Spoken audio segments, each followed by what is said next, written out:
Subtitles. Okay. Greetings, everyone. My name is Scott Williams, and I am a professor here at Weatherford College. And I'm going to talk today about using student self-reflection to support student success. And no, I did not, until this point, realize that that's a lot of S's in a row. So there we go. I will be running through the slides and kind of give you an idea of what I do, how I use student self-reflection, and some of the student feedback that I have received on it. I do have the chat window open, so if you have any questions as we go along, I will be looking at it, but obviously the best practice is usually to wait until the end. I will also let you know that if you do want to post up in the chat, if you change your to from panelists to panelists and attendees, then everybody can see what you are writing, especially if you're asking any questions or anything like that. So otherwise, welcome everyone, and I shall go ahead and get going with this. And I am running two screens, so if you see me looking over here, that's where I've got the chat window and stuff on that screen. So not that I'm not looking at the camera right here, but that's just the way that I have it running on my end here. Okay, so student self-reflection is something that I started working on a number of years ago, and it came out of going to a couple of conferences, hearing people talking about it, reading a couple of books on pedagogy, things like this, where whether it's a combination of students journaling to students responding to, some of you may have heard about things like exit tickets or the muddiest point or any of these type of things. It just is one of those things that for me kind of evolved as I went along with a process. And it started about 4 or 5 years ago and is really settled into its current form in the last 2 years. I also, before I dive into talking about it, want to let everybody know that if you were on our panel discussion at 9 a.m. of things that we've done to adapt to the pandemic, I actually did present a small portion of this there. So I'm going to give a bigger portion of it here, but just letting you know that there is some repeat if you were in the earlier session. Okay, so the first question that really came up for me as to what I could do with this is, what can be done? How does self-reflection work for students? And for me, there were a couple of things I was trying for. One, to get the students to think about what they are learning. This is kind of the idea of an exit ticket or something like that. Also something to give the students a chance to solidify their learning. So maybe asking them something that has them reflect back on something that happened in class or something along that line. Also something that, doing something along the lines of creating opportunities for students to think about the material and ask questions about the material. I teach history, and so there's quite often things that we're going to talk about that we aren't going to get the whole answer to right there in class. And so it gives them an opportunity to, ask questions about it.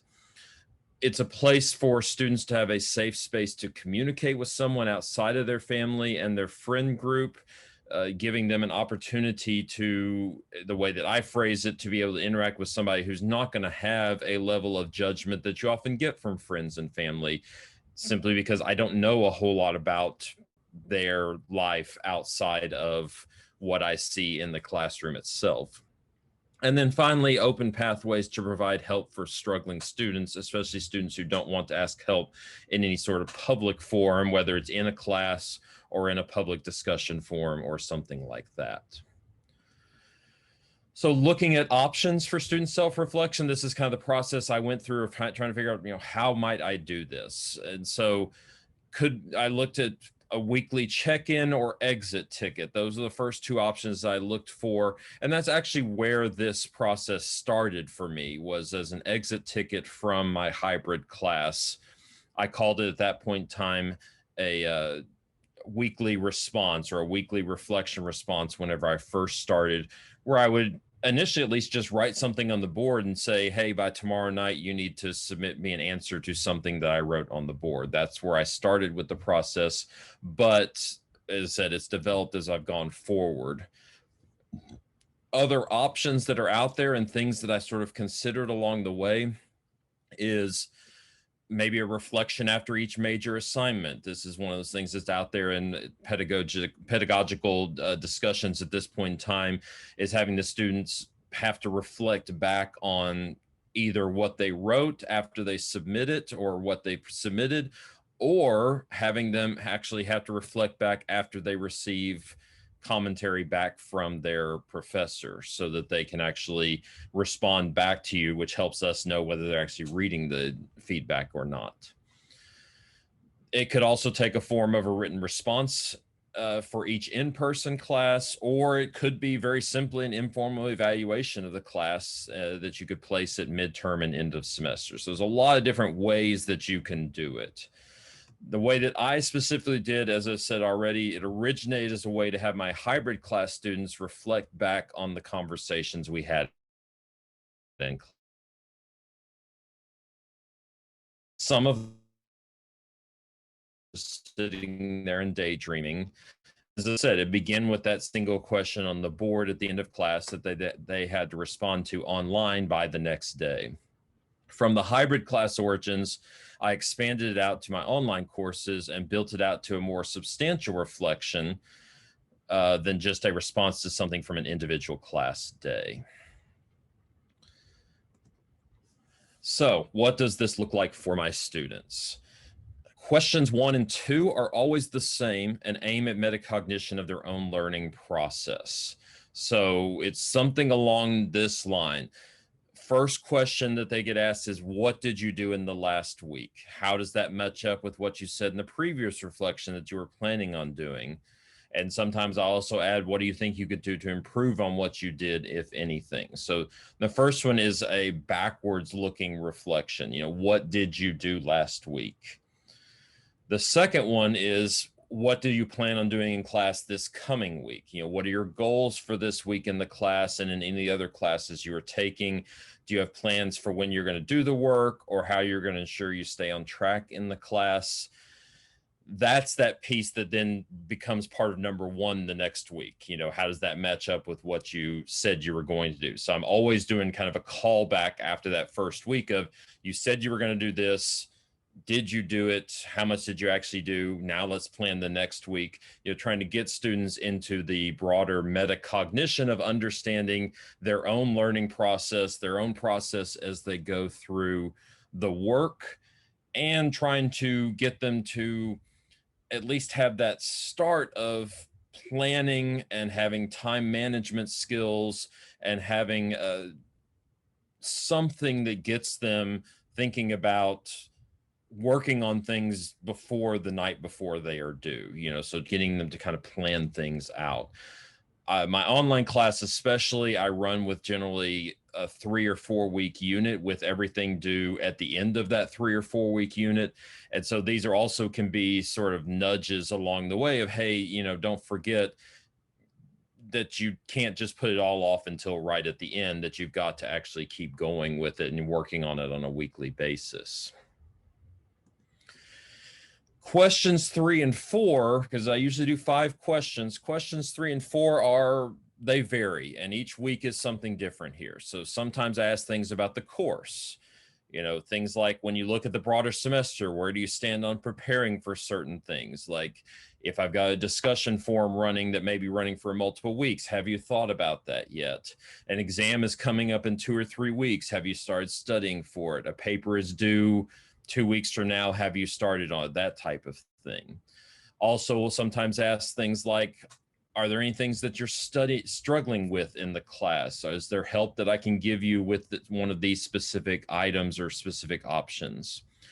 Or Sometimes more directly, what questions do you have about the material that we covered this week? And if you think back to what I said in one of the earlier slides, that gives them an opportunity to ask questions privately where they may not be comfortable asking things publicly. And then, talking about reflecting back on assignments, a lot of times after I've given grades back and comments, I will ask something along the lines of, when you look at the grades and comments on the recent assignment, did you get the grade you expected? Did the comments make sense? How might you improve on an assignment like that next time? I will ask these in the course of a normal one, but that might be a question if you were interested in doing student self-reflection that was just post an assignment, that might be something to have them respond to. Other things that I ask about in questions 3 and 4, sometimes I ask about how they're doing the rest of their classes, or how college is going for them as a whole. So I might ask something as simple as, how are the rest of your classes going? And for those of you out there on this panel who are other instructors at the college, I try not to, ask them for names and all that type of stuff. And usually I'll get something along the lines of, I'm struggling in my math class, or my philosophy class isn't making sense to me, or I'm worried about this English paper that I have due, or I don't know how I'm going to complete this lab. I'll get all of that stuff. And, sometimes I get specific things, but I try not to, do anything with, a specific person or anything like that, if it's anything at all that I can ignore.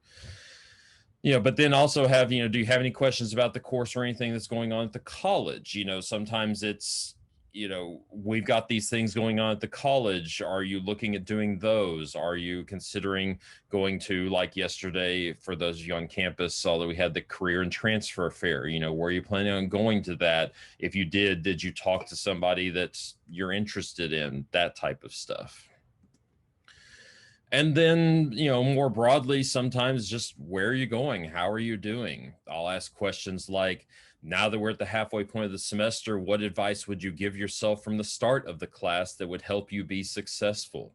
And I even tell them, I'll compile them and let you know what everyone said. And sometimes I use them at the beginning of future semesters. I don't know if I have any of my current students on here right now, but I send out a thing after this assignment of what everybody's advice that they gave to themselves were, so that everybody can listen, they can look at them. And then often when I do that first one, I'll then have a second one that says, I asked you earlier about advice you would give yourself at the beginning of this class. And then I'll ask a different question. What is the most important thing you've learned about college and how college works so far?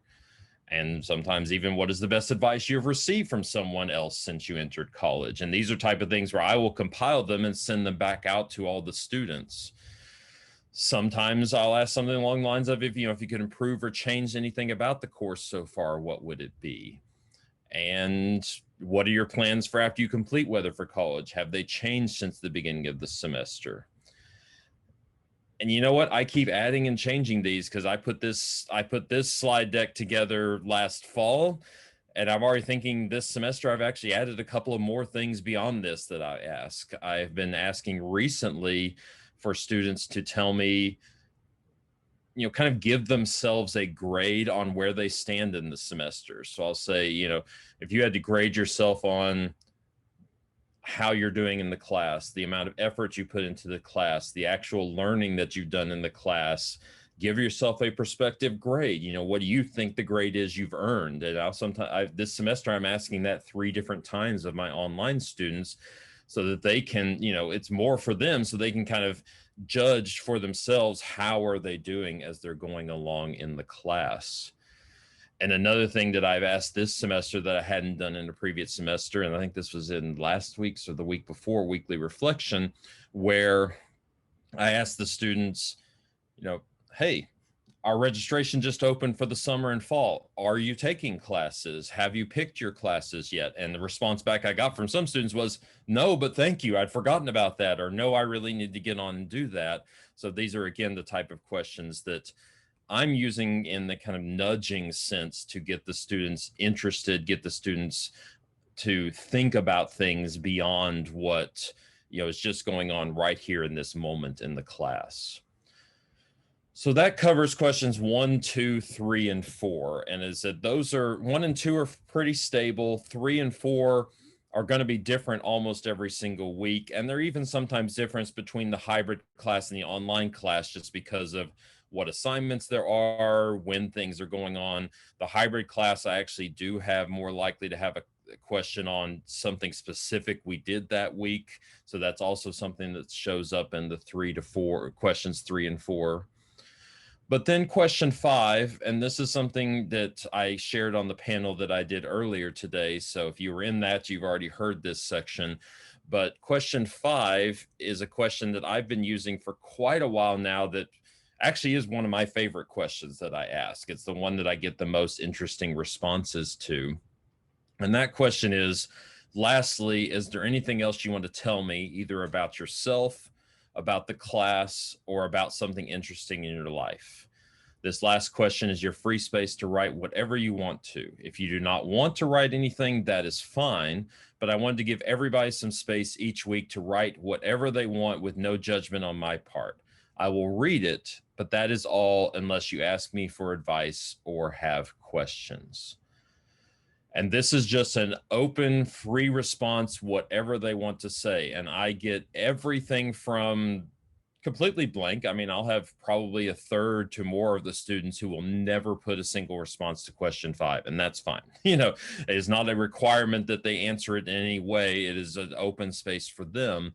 But for the rest of the students, they may only respond 1 or 2 or 3 times, but some of them respond every single time. And I've gotten a couple of sentences to some really long paragraphs of what's going on in their lives, things that they are finding interesting. Some of them I just find out all sorts. So I'm going to give you some examples, because for me this is also the most interesting question.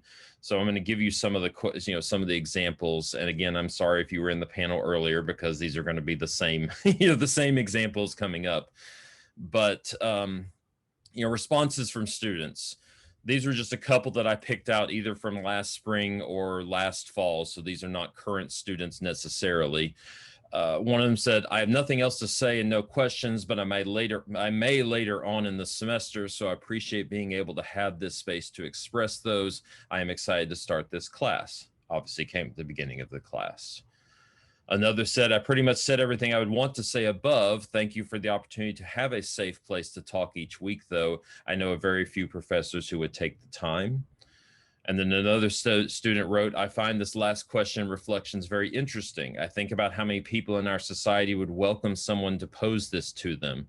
I also think as an older student, it could mean a lot different than to a young student just starting out. Quote, no judgment on your part, unquote. What a gift you offer each time. I just watched a rerun on PBS of Mr. Rogers, and this question of yours each time has reminded me of something that he believed and stood for and would have celebrated that you offer it to your students.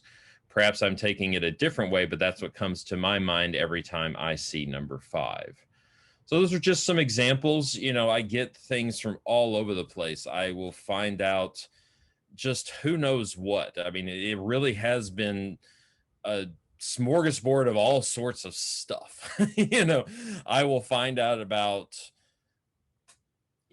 births in the family, deaths in the family. I'll find out about pets. I will find out about hobbies. I find out about what they did last weekend. I find out about excitement they have in plans of what's coming up. I find out about their worries, their successes, their failures, their joys, their everything as they move forward. And in the context of the pandemic, which is one of the reasons why I shared this in the panel earlier, it was very useful to me to have this question, especially as the pandemic hit, especially last spring, I'm sorry. This is responses I got from them for COVID. I heard who was sick. I heard who was an essential worker. I heard who lost their job, who moved back in with their parents, who had to abruptly leave the dorm, who was despairing about the pandemic, who didn't believe there really was a pandemic. And I say and so forth, but, I even had, my relatives are in the hospital. I lost my mother today. I lost my grandmother last weekend to COVID. I had these coming in on a very regular basis, especially last spring and in the early part of last fall.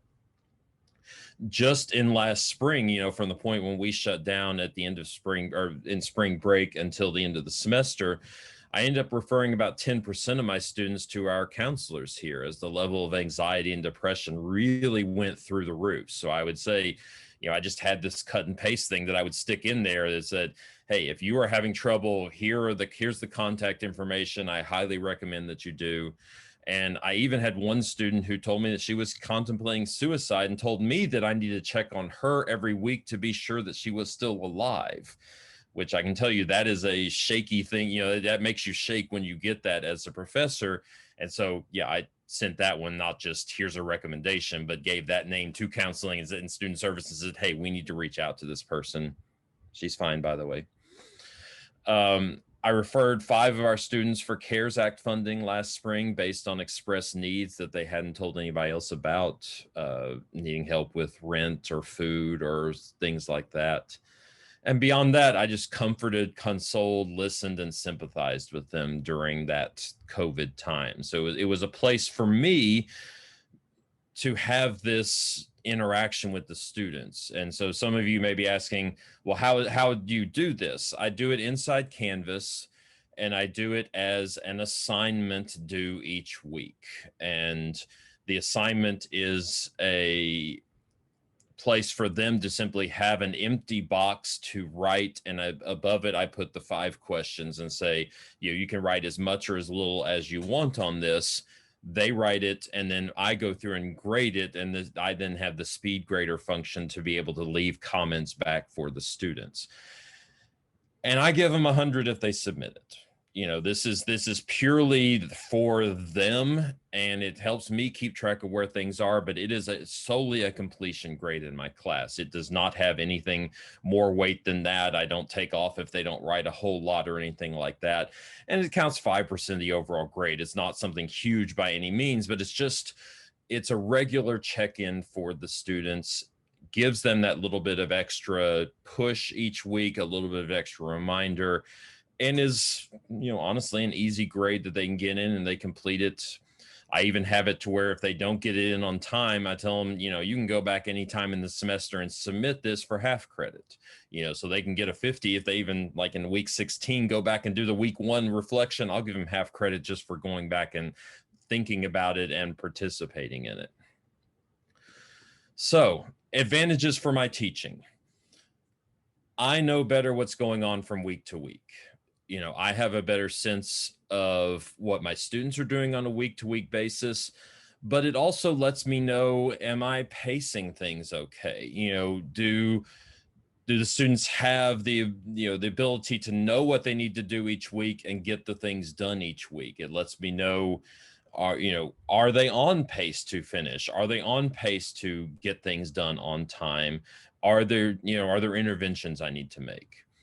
I can also anticipate questions and problems better, because a lot of times I'll get questions raised there that I won't hear anywhere else, but I know just from the questions that they're giving me that, these are questions that probably other students have as well. And so a lot of times things I get in the weekly reflections, I will share out anonymously, in most cases, to the rest of the class, maybe an announcement saying, hey, apparently my instructions weren't all that clear on this. Here's me clarifying it, or something along that line.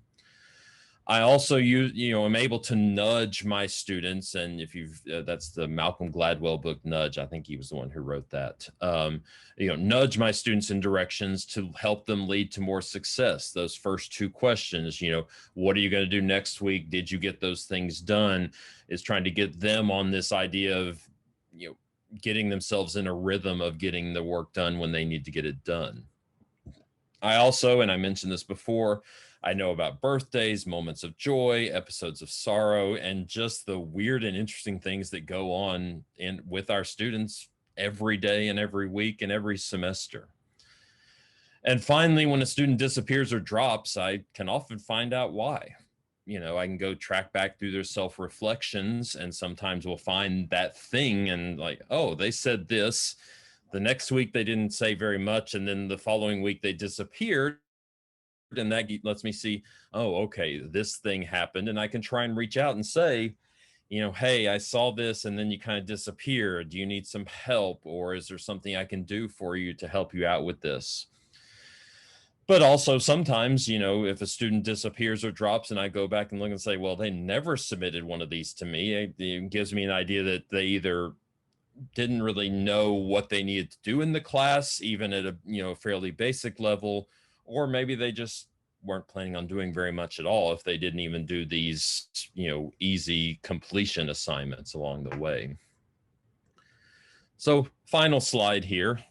The big question that any of you who are teaching, I'm sure, is asking, isn't this a lot of grading? Yes, sort of.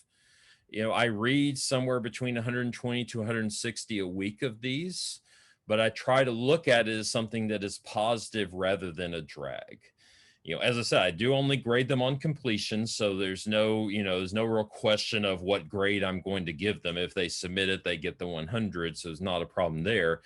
But I also, I do a cut and paste response as the basic response. And the one that I have used pretty regularly is this. As with all weeks, the weekly reflection is graded on a completion basis. This activity is as much for you as it is for me, as it is intended to help you keep on track and reflect on how you're doing in the course. As I am reading about 120 of them each week, I only respond if you have any questions or comments that I have a response for. I do read everything, however, and I appreciate your responses. And then, so for probably over half to 2/3 to some weeks, even 3/4 of each, responses each week, that's about all that I'm saying. So it's largely a matter of read it, put the 100 on it, post that in, go on to the next one. Read it, put the 100 on, post, go in. But, at other times I do take the time out, especially if there's something that I feel I can help them with, or if they've asked me for advice, or if there's a problem that needs to be addressed. I sometimes write a lot, especially early in the semester. If they've got questions or if they're asking me for advice on how to go through the class, I'll sometimes write a couple of paragraphs in response to them. And so I just kind of set the time aside to do that. I will say I'm not the best at always getting them done, graded and looked at as fast as I probably should. For my online class, they're due on Sunday night. I'd love to get to them on Mondays. I don't generally get to them on Mondays. My usual goal is to respond to them by Wednesday, but I've waited until the next weekend to respond to them sometimes. So, it is one of those things of I get to them when I get to them and respond when I respond. And I do tell students, especially if I come across one where they had an immediate question like, hey, this assignment is coming up due very, very shortly. Can you give me a response to that? I will sometimes come back and tell them, this isn't the place necessarily for that. I need a response right now. Send me a Canvas message or send me an email and I can respond faster to it. But I try to get them the response back as fast as I could or early as I can in the week. So, that's this thing. As I said, it's a thing that has grown for me. The student self-reflection has grown over time from, as I said, those original origins as just a single question on a board at the end of a hybrid class just to see if they were paying attention, into this now set assignment that all of my students do every single week. My hybrid class does it every week. My online class does it every week. And I do drop the lowest one so they can have one week where, there's, they can miss, and that's perfectly fine. So I drop the lowest one. But as I said, it's a submit, you get a 100, 5% of the overall grade. But for me, it really has helped me keep track of what's going on in the class. I think it's helped make me a better and more responsive teacher for my students. And as I said, the response back to students is generally very positive. I don't have people who complain necessarily about doing this, except most of the time the complaint I get is I always seem to forget about it until the last minute. That's the, that's the biggest complaint that I usually get. So I'm going to run back to the first slide here because it has my contact information on it. If you would like to talk with me about this, I'm very happy to. I also do at least some limited educational blogging on scottrice98.com. That's my own personal website. And I actually have a series on there where I talked about using self-reflection. So if you want to see anything more in depth to this, there is a series on my blog about student self-reflection. So you're welcome to go and see it there. But as I said, that is the end of my presentation here. So I'm going to open it up to any questions, comments, any thoughts that you may have in it. Remember, if you're using the chat function, to make sure and click on panelists and attendees so that it goes out to everybody. So I'm going to do that thing that's so hard for me, which is I'm going to stop talking for a moment.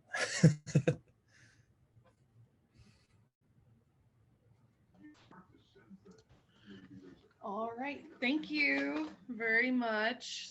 Sorry. Does anybody have any questions? I'm going to take a quick drink. Yeah, I've been sipping on my coffee here. The same. I'm like, but that was very interesting, Scott. Thank you for that. I may be coming to you with some more questions like about students in the future, like when I see students maybe struggling, you know, what are some things I can do to help them too? I really appreciated that. Awesome. Yeah, I presented this for, this is the third time I've actually presented along this line. I did for the Texas Distance Learning Association, TXDLA. I did a very similar presentation to this. And I'm also part of, for Texas Community College Teachers Association, I'm a part of their what they're calling master teacher meetups, which is weekly meetups between like a group of 6 to 8 community college professors, and I've talked with them about it quite a bit as well.